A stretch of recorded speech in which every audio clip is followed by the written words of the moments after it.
You will now be taking a look at Grace Krager's underwater backstroke.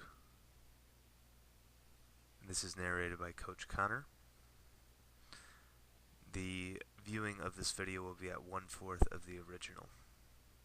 Let's begin.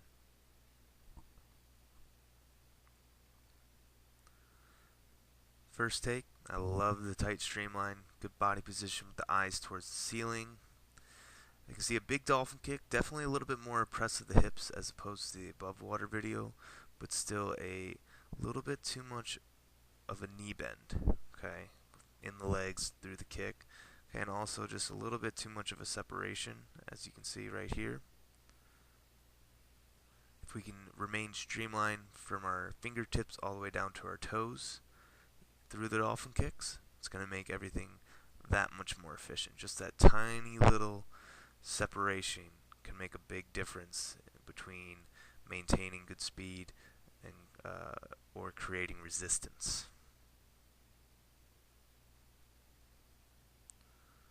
As we come to the surface, you do a great job of keeping that lead arm up on this take, okay, for a more efficient breakout. To make it even better now, what we can do is we want to make sure the arm is more at a 90-degree angle, maybe just a little bit less than 90 degrees. Okay. But it's when we have our hand up in this position, I want you to picture your hand being at the top of this line. Okay, you're grabbing the water, you're creating more of a surface area towards the top of the water to help you get up on top of the surface through that breakout stroke.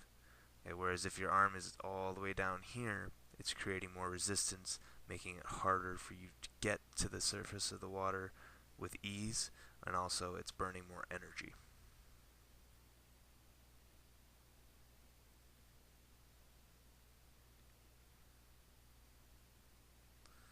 Now right here, let's talk about that stroke after the breakout.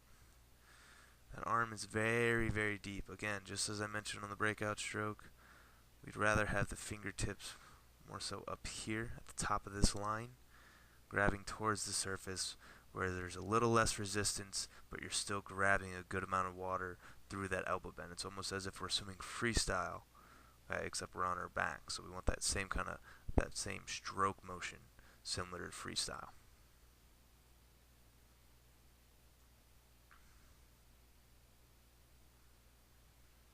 Okay, and right here, we're going to see a little bit of a separation in the kick. We don't want the legs to drive that far apart on the backstroke kick because, again, as I mentioned in the above water video, it causes a little bit too much of a rotation, an unnatural rotation, if you will. Through as far as we should rotate, it should only come through the extension of the stroke, okay, and the tight kick that we have. If we have a tight kick and a long extended strokes, the hips will rotate naturally with it, as opposed to us forcing it.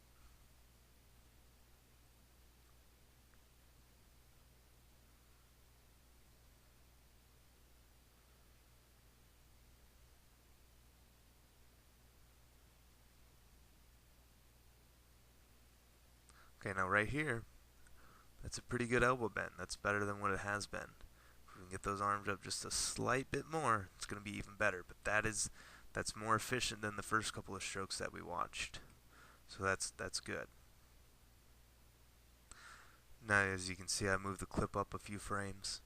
I wanted to get you a better look at the separation of the kick to see how big it actually is. Okay, again, that's just a little bit too big. The arm. Okay, fingertips are going towards the bottom as we're finishing down towards the hips. Again, we want to make sure, okay, the fingertips are more so up here grabbing that water as we push through.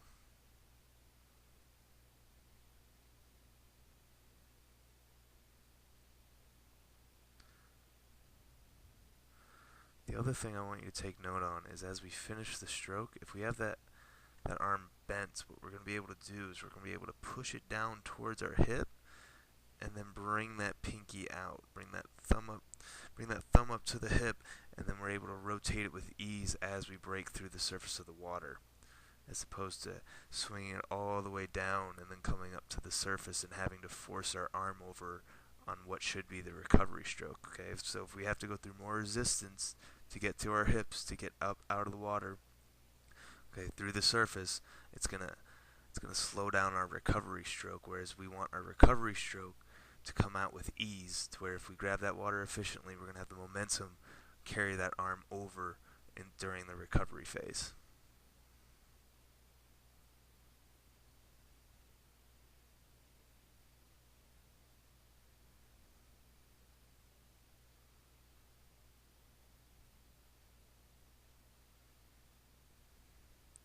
And we can see hints of the elbow bend, okay, just a little deep on some of our strokes, but it's all there.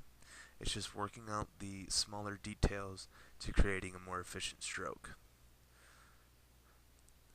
So after watching this video, I hope you learned a few more things about your backstroke, and I hope that you bring this up at practice. I know I certainly will. Okay, and please let me know if you have any questions. Thank you.